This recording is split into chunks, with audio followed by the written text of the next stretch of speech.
Абай Құнанбаев 1845 жылы қазіргі Шығыс Қазақстан облысының Абай ауданындағы Шыңғыс тауында дүниеге келген. Абайдың азан шақырып қойған есімі Ибрахим екен. Абай ислам дінін қағидаларын барынша құрметтейтін отбасында өсіп тәрбие алған. Абайдың әкесі Құнанбай орыс тілін жақсы білген би болған екен. Абай әуелі ауыл молдасында сауат ашып, сосын Семейдегі Ахмет Риза медресесінде 3 жыл білім алады. Ол бала жасынан кітапқа құмар болды, араб, парсы және көне түркі дінінің қағидаларын терең меңгерді. Әкесі Құнанбай Өскенбайұлы орта жасқа келгенде атқа мініп ел билеу жұмысына араласқан заманы.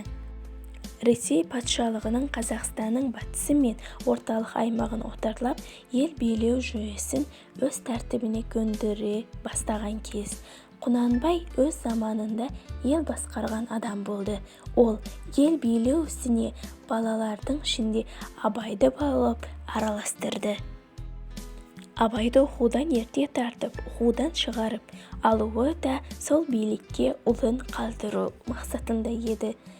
Әке еркімен ел есіне жастай араласқан Абай тез есейіп, балалықтан да ерте айырылып, жастайынан ел ішінде әңгіме, өз өнерін, билерінің шешендік өнеріне құлақ салып, өзінің ерекше талантымен бойына сіңірді.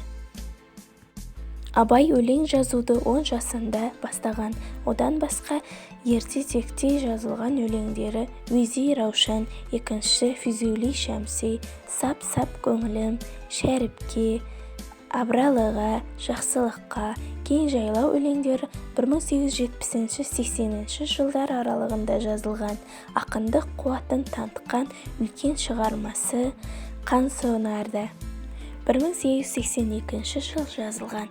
Алайда жасы 40-қа келгеннен кейін ғана көркем әдебиетке шындап ықылас қойып, көзқарасы қалыптасып, өз өнерін халыққа санасына тигізер ықпалын түсінеді. Шығармалары 3 жүйемен өрбиді. Бірі өз жасынан шығарған төл өлеңдері, екіншісі Ақылия немесе Абайдың қара сөздері деп аталып прозасы, үшіншісі өзге тілдермен, әсіресе орысшадан аударған өлеңдері. Абай Құнанбаевтың Алланың өзі де рас, сөзі де рас өлеңі. Алладың өзі де рас, сөзі де рас. Рас сөз еш уақытта жалған болмас. Көп кітап келді Алладан, оның 4-і Алланы танытуға сөз айырмас.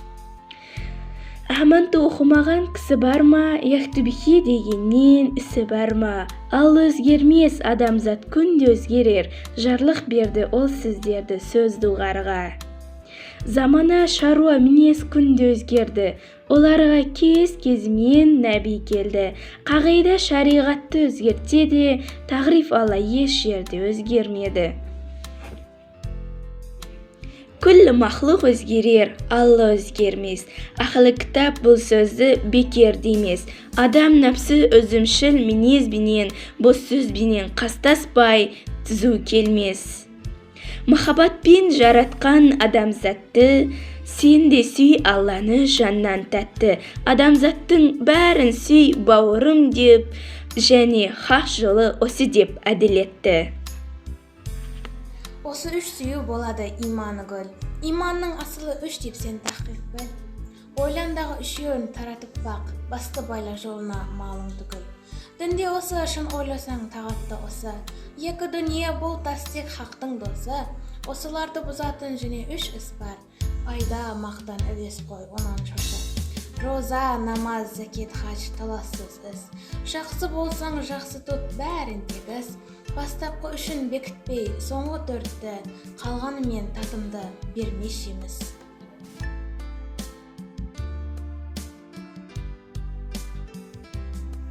Абай Құнанбайұлы желсіз түнде жарығай. Желсіз түнде жарығай, сәулесі суды дүрет. ауылдың жанын терең сай тасыған өзен көрілді. Қалын ағаш шапырағы сыбырласы көздеді. Көрінбей жердің топырағы құлпырған жасыл жер жүзі.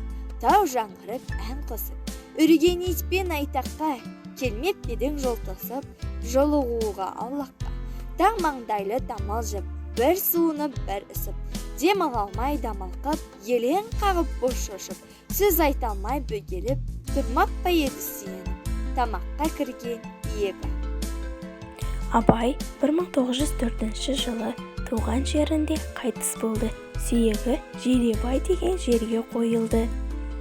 Қазір сол Жидебайда ақынның өзі тұрған үйде әдеби мемориалдық мұражайы бар. Жер бетіндегі күллі қазақ қауымы өздерінің ұлы Абайымен мақтанады.